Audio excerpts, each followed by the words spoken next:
The Lalan top show is brought to you by दुकान। इसका technology का लफ्ज तो कम नहीं हो सकता है, लेकिन क्यूआर का हिसाब सिंपल हो सकता है। क्या? कैसे? खाता बुक क्यूआर से मैन, ये सब ऐप से पेमेंट एक्सेप्ट करता है और फुल हिसाब को एक जगह दिखाता है। अरे हिसाब सिंपल हो गया। खाता बुक बिजनेस हुआ इजी मैन।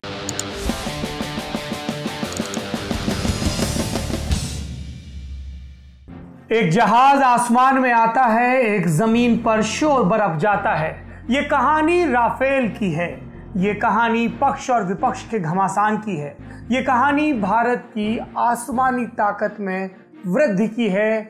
लेकिन अब ये कहानी कैग की एक तल्ख टिप्पणी की है कि कंपनी ने जो पिंकी प्रॉमिस किया था हमारे देश से, नरेंद्र मोदी से, वो पूरा नहीं किया है। क्या है ये पूरा मामला, हमारी और आपकी जिंदगी से कैसे जुड़ता है, जानेंगे आज।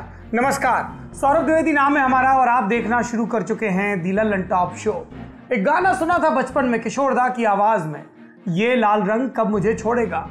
लेकिन अब दूसरे गाने की दरकार है, ये रफाल डील कब मुझे छोड़ेगी।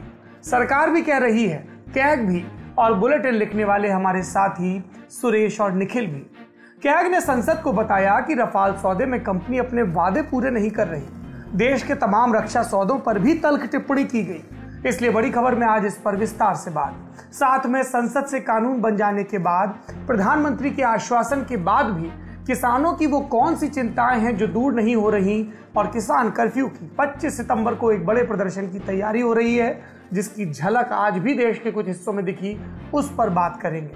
लेकिन सबसे पहले ये वीडियो देखिए। केंद्रीय विद्यालय दे दिया है जहां लालू जी ने चरवाहा विद्यालय। अरे मैं तो झूठ बोले काम है विधायक का, विधायक तो झूठ बोले काम है बस। लालू जी के जमाने में जगता बाबू भी नहीं दे सके, नहीं दे सके। महाबली भाई मंत्री रहना ही रहना, लाल मुनि चौबे मंत्री जी रहना ना देना। ये गरीब के बेटा दलस ब्रज किशोर बिंदु। अरे सर नेट पर देख लेना, सलाल कम कर यार, सुन ले बाबू, थोड़ा से बड़ी तेज है। अब सलाल मत कर, अब सलाल मत करना। चुप रह साला, हां चुप रह। अरे भाई उपेंद्र कुशवाहा मैंने नाम रखा ना, ए भाई समझदार नहीं है तुमको, कुछ उपेंद्र कुशवाहा बन जाइए। वो हम राजनीति सांस्कृतिक आन का मीटिंग डिस्टर्ब आप बताइए ना कि आप बताइए। अब छोड़ दीजिए इसका, मत बोलो। बिहार चुनाव से पहले नेताओं का जनसंपर्क अचानक बढ़ गया। ये चुनाव से पहले की प्रचलित परंपरा है। इस बीच मुख्यमंत्री नीतीश कुमार की सरकार में खनन और भूतत्व मंत्री और बीजेपी विधायक बृजकिशोर सिंह बिंद का ये वीडियो सामने आया। इसमें वो लोगों से संवाद कर रहे हैं और बीच में टोके जाने पर भड़क जाते हैं।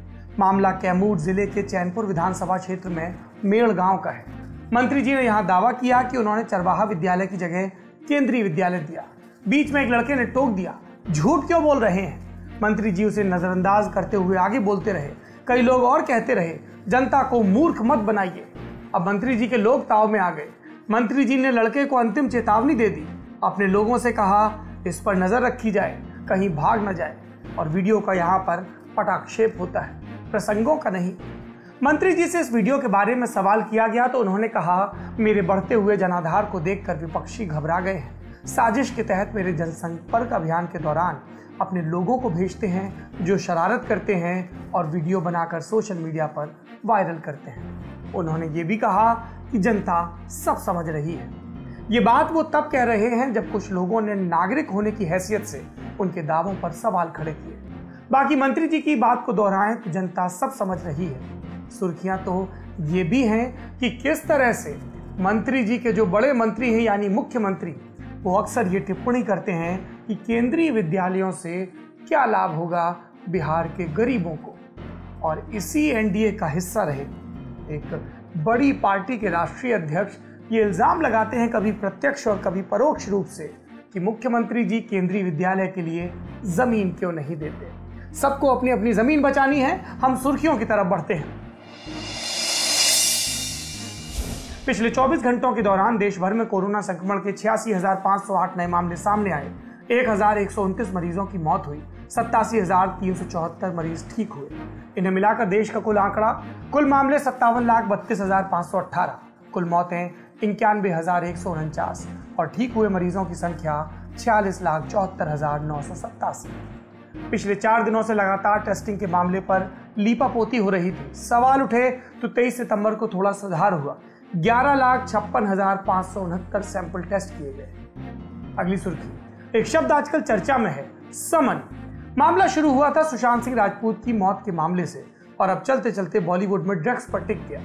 नारकोटिक्स कंट्रोल ब्यूरो यानी एनसीबी ने एक्ट्रेस दीपिका पादुकोणे को 25 सितंबर को पूछताछ के लिए समन भेजा है। खबर लिखे जाने तक दीपिका गोवा से मुंबई के लिए रवाना हो चुकी थी।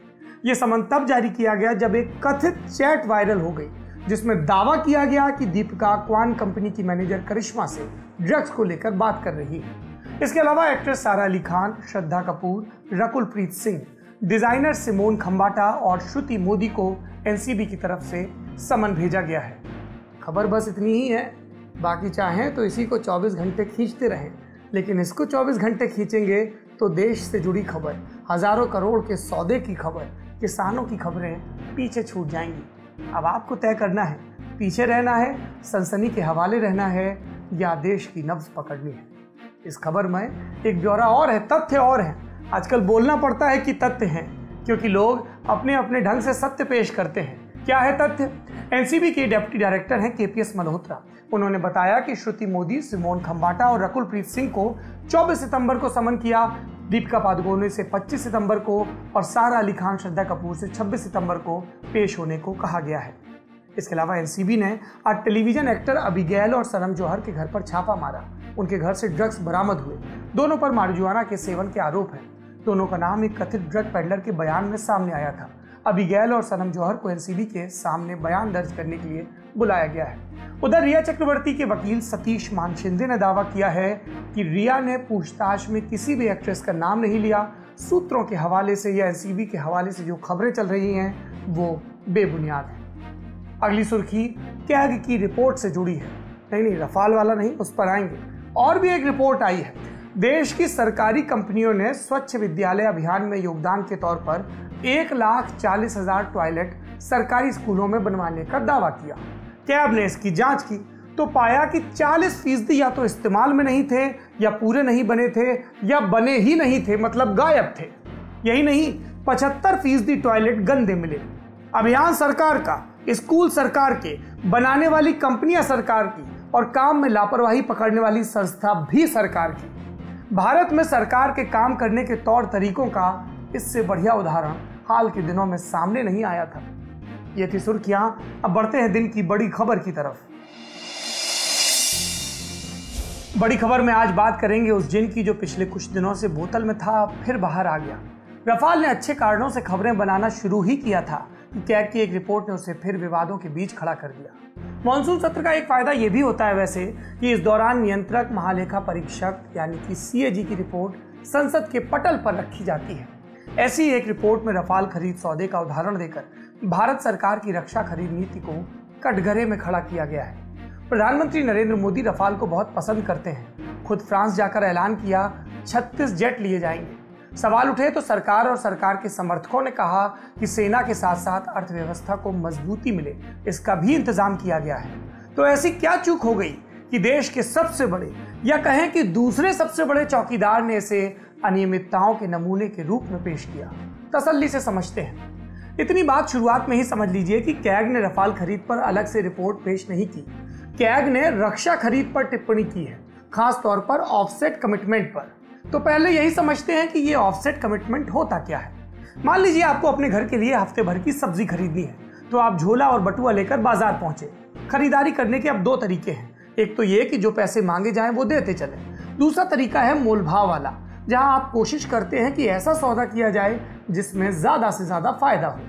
अब सब्जी वाला हमेशा पैसे कम करने को राजी हो ये जरूरी नहीं, तो आप दुकानदार से कहते हैं कि अच्छा तुम्हारे यहाँ से ही सब्जी लेंगे, भाव भी वही जो तुम कहोगे वही लेंगे, लेकिन तुम्हें धनिया मुफ्त में देना होगा और झोला भी घर तक पहुंचाना होगा। दुकानदार हाँ कर देता है, उसे उसका दाम मिला, आपको अपना धनिया, साथ में घर पहुंची सेवा। यहाँ मुख्य सौदा है सब्जी का। जो धनिया और घर पहुंच सेवा आपको मिली है वो है ऑफसेट कमिटमेंट। हथियारों की खरीद भी सरकारें इसी तरह से करती हैं। क्योंकि ये बहुत महंगे होते हैं तो सरकारें कोशिश करती हैं कि हथियार बेचने वाले से कोई ऑफसेट कमिटमेंट लिया जाए। ये ऑफसेट कमिटमेंट कई तरह के हो सकते हैं। कभी कोई चीज़ मुफ्त मिलती है, कभी कोई कौशल, स्किल या तकनीकी ली जाती है, कभी वेंडर से कहा जाता है हथियार तुम्हारे, बनाओगे तुम, पेमेंट तुम्हें होगा, लेकिन बनाने का कारखाना हमारे यहाँ लगाओ जिससे लोकल लोगों को नौकरी मिले। तो मामला एक तरीका एक हाथ से देने का और दूसरे हाथ से लेने वाला है। हम तुमसे जेट खरीदेंगे, तुम हमसे टैंक खरीदो, इस तरह के ऑफसेट कमिटमेंट भी हो सकते हैं। कई तरीके हैं, हमने ज़्यादा चर्चित तरीकों के आपको उदाहरण दिए। अब बात करते हैं कैग की रिपोर्ट की।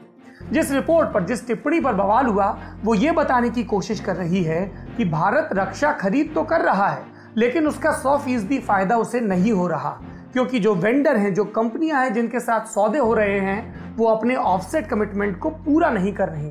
अब आप पूछ सकते हैं, हम तो सब्जी लेने गए थे, धनिया ना भी मिले तो कोई बात नहीं, झोला हम खुद ले आएंगे, तो ऑफसेट कमिटमेंट अधूरा रह भी गया तो कौन सा आसमान गिर गया, क्या आफत आ गई, रफाल तो अपना वैसे भी आ रहा है। तो जवाब ये है कि ऑफसेट कमिटमेंट पूरा ना होने से कई तरह के नुकसान होते हैं। मसलन सबसे पहले पैसे का नुकसान। ऑफसेट कमिटमेंट पूरा करने के लिए वेंडर को पैसा खर्च करना पड़ता है। अब वो दानीकरण की परंपरा से तो आता नहीं कि परोपकार करे, वो तो हथियारों का व्यापारी है, मुनाफे पर चलता है। तो वो क्या करता है कि सौदे की रकम को थोड़ा बढ़ा देता है कि जब धनिया भी देना है, झोला भी ले जाना है घर तक, तो बैंगन का दाम 10 की बजाय 12 रुपए बताया जाए। इसलिए जब ऑफसेट कमिटमेंट पूरा नहीं होता तो हम मुफ्त की सेवा से वंचित नहीं होते, हमारे हाथ से वो चीज छूट जाती है जिसका पैसा प्रकारांतर से हम दे चुके हैं। Stockholm International Peace Research Institute के मुताबिक 2015 से 2019 के बीच भारत दुनिया में हथियारों का दूसरा सबसे बड़ा आयातक था। अब भी तीसरे से चौथे नंबर पर हमारी रैंकिंग रहती है। इस हिसाब से आप अंदाजा लगाइए, अगर हम थोड़ा थोड़ा पैसा हर ऑफसेट कमिटमेंट पर खोते जाएंगे तो कुल मिलाकर देश का कितना बड़ा नुकसान होगा। दूसरा पहलू, तकनीकी का नुकसान। रक्षा बाजार में सब कुछ पैसे के मोल नहीं बिकता। कटिंग एज तकनीक, मतलब सबसे धांसू वाली टेक्निक, अमूमन देश किसी को नहीं देते। मिसाल के लिए अमेरिका के पास F-22 रैप्टर है, उसने आज तक किसी देश को नहीं बेचे। ये स्टील टेक्नोलॉजी वाला लड़ाकू विमान है जो 2005 से अमेरिका की एयरफोर्स इस्तेमाल कर रही है। इसके अलावा F-35 ये अमेरिका दुनिया भर को बेच रहा है, लेकिन F-22 कभी किसी के हाथ नहीं लगा। अपनी तकनीकी को, जो अपनी यूनिक तकनीक है, उसको बचा के रखा जाए ताकि आपको एज रहे, बढ़त रहे दुश्मनों पर। ऐसी तकनीक को हासिल करने का वैसे एक तरीका है ऑफसेट कमिटमेंट के रूप में इसकी मांग करना। रफाल सौदे की आलोचना इसी संदर्भ में हुई है, इसके बारे में हम आगे भी विस्तार से बात करेंगे। अभी तीसरा नुकसान जान लेते हैं, यह है रोजगार और कौशल का नुकसान। बेरोजगारी पर हमें अलग से लेक्चर की जरूरत नहीं है, सीधे कौशल की बात करते हैं। हम सदियों तक हथियार खरीदते ही नहीं रहना चाहते, हम चाहते हैं कि हमारे यहाँ के इंजीनियर और कामगार वो अनुभव हासिल करें जिससे ये हथियार देश में ही बनाए जा सके। ऑफसेट कमिटमेंट्स में होने वाला इन्वेस्टमेंट अमूमन इसी तरह का फायदा पहुंचाता है। ये हाथ से गया तो हथियार खरीदने का चक्र तोड़ने में लगने वाला समय बढ़ जाएगा। अब आप जान गए हैं कि ऑफसेट कमिटमेंट क्या होता है और उसके पूरे न होने से देश को क्या नुकसान होता है। अब बताते हैं कि कैग ने अपनी रिपोर्ट में लिखा क्या है, जिससे आप समझें कि मुल्क को कितना चूना लगने का खतरा मंडरा रहा है। कैग ने अपनी रिपोर्ट 23 सितंबर 2020 को संसद को सौंपी। इसमें कहा कि विदेशी वेंडर हथियारों का ठेका पाने के लिए ऑफसेट के रूप में कई वादे करते हैं, पर पूरा करने में सुस्ती दिखाते हैं। इस दावे की पुष्टि के लिए कैग ने दिया रफाल खरीद सौदे का उदाहरण। कैग ने बताया कि रफाल सौदे में हिस्सा लेने वाली दासो एविएशन और MBDA ने वादा किया था कि ऑफसेट कमिटमेंट का 30% वो Defence Research and Development Organisation यानी DRDO को हाई टेक्नोलॉजी देकर पूरा करेंगे। आप जानते ही हैं कि DRDO ने तेजस के लिए देश में ही कावेरी नाम से इंजन बनाने की बहुत कोशिश की, लेकिन सफलता नहीं मिली। हारकर तेजस में जनरल इलेक्ट्रिक मतलब GE का इंजन लगाया गया, जो कि एक अमेरिकी कंपनी है। इससे पहले अगस्त के आखिरी हफ्ते में खबरें आई थी कि कैग रफाल सौदे में ऑफसेट डील्स की ऑडिट नहीं करेगा। इसके बाद राहुल गांधी समेत विपक्ष ने सरकार को निशाने पर लिया। इसका जवाब तब दिया था वित्त मंत्री निर्मला सीतारमण ने। उन्होंने कहा था कि ऑफसेट डील्स पर कैग की रिपोर्ट संसद में पेश की जाएगी और तब सब सामने आ जाएगा। वैसे कैग ने जो बयान जारी किया उससे यह साफ नहीं हुआ कि उसकी रिपोर्ट में 50% ऑफसेट क्लॉज की समीक्षा की गई थी या नहीं। दरअसल तकरीबन 60,000 करोड़ के रफाल सौदे में शर्त थी कि आधी रकम का निवेश भारत में होगा। विपक्ष का आरोप है कि इसका सबसे ज्यादा फायदा अनिल अंबानी को होगा और इसे लेकर विपक्ष ने प्रधानमंत्री मोदी और अनिल अंबानी के बीच नजदीकी के आरोप भी लगाए थे। खैर, कैग की रिपोर्ट पर लौटते हैं। कैग ने कहा कि 2005 से लेकर मार्च 2018 तक 46 ऑफसेट कॉन्ट्रैक्ट साइन किए गए, जिनकी कुल कीमत थी 66,427 करोड़। इनमें से 19,223 करोड़ के कॉन्ट्रैक्ट दिसंबर 2019 तक पूरे होने चाहिए थे, लेकिन सिर्फ 11,396 करोड़ के कॉन्ट्रैक्ट पूरे हुए, मतलब 41% कॉन्ट्रैक्ट्स में देरी हुई। इसके अलावा जो कॉन्ट्रैक्ट पूरे भी हुए उनमें से सिर्फ 48% यानी 5,457 करोड़ के कॉन्ट्रैक्ट मंत्रालय ने ऑफसेट के रूप में स्वीकार किए। होता यह है कि कंपनी काम करने के बाद सरकार को बताती है कि हमने ऑफसेट वाला वादा पूरा किया, फिर सरकार इस दावे की पुष्टि करती है, जांच करती है। तो सरकार के हिसाब से जाए तो 19,000 करोड़ का काम होना चाहिए था, लेकिन हुआ सिर्फ 5,500 करोड़ का। गिनती में कंफ्यूज मत होइए, 1,000 करोड़ वो रकम है जिसमें भारत ने चंद्रयान भेज दिया था और पैसे भी बचा लिए थे। तो सोच लीजिए हम कितना पीछे चल रहे हैं। और बात सिर्फ कॉन्ट्रैक्ट पूरा करने में देरी की नहीं है।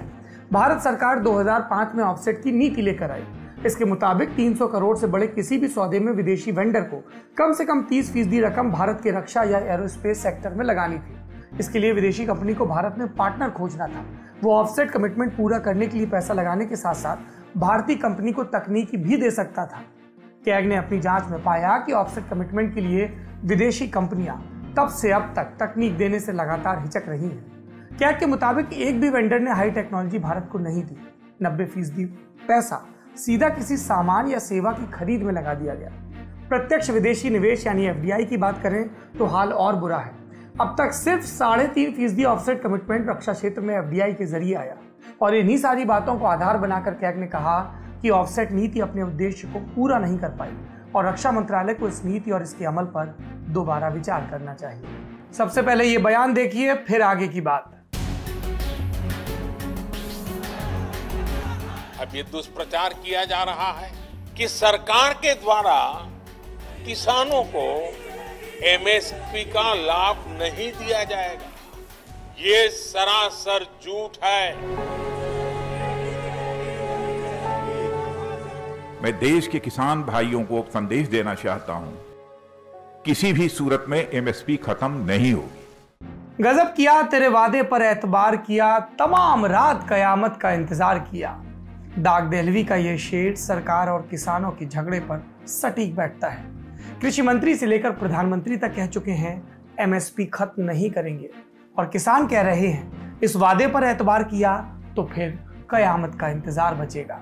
सरकार जिनको कृषि सुधार बिल कह रही है वो तीनों बिल लोकसभा और राज्यसभा दोनों से पास हो चुके हैं। राष्ट्रपति की मंजूरी की देरी है, साइन होते ही एक्ट बन जाएगा।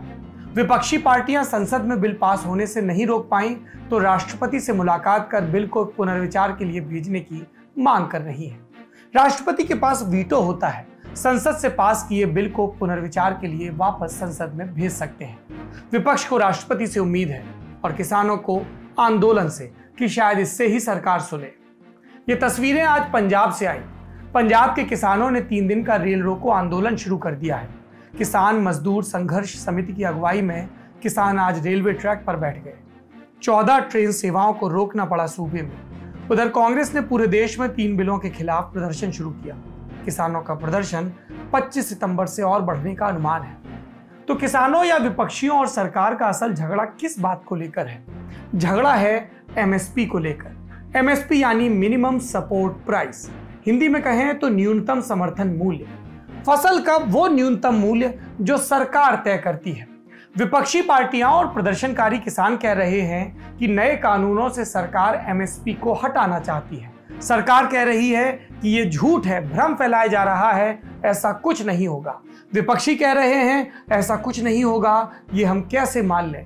जो नए कानून आपने बनाए थे उसमें ये बात लिख देते कि MSP को नहीं हटाएंगे तो मान लेते। और इस टिप्पणी पर सरकार का ये जवाब आया।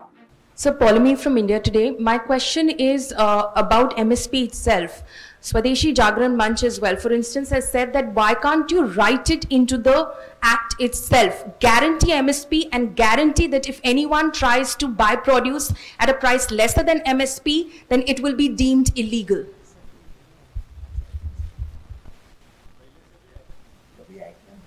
ऐसा प्रोविजन कभी एक्ट में रहा भी नहीं है, इसके पहले भी।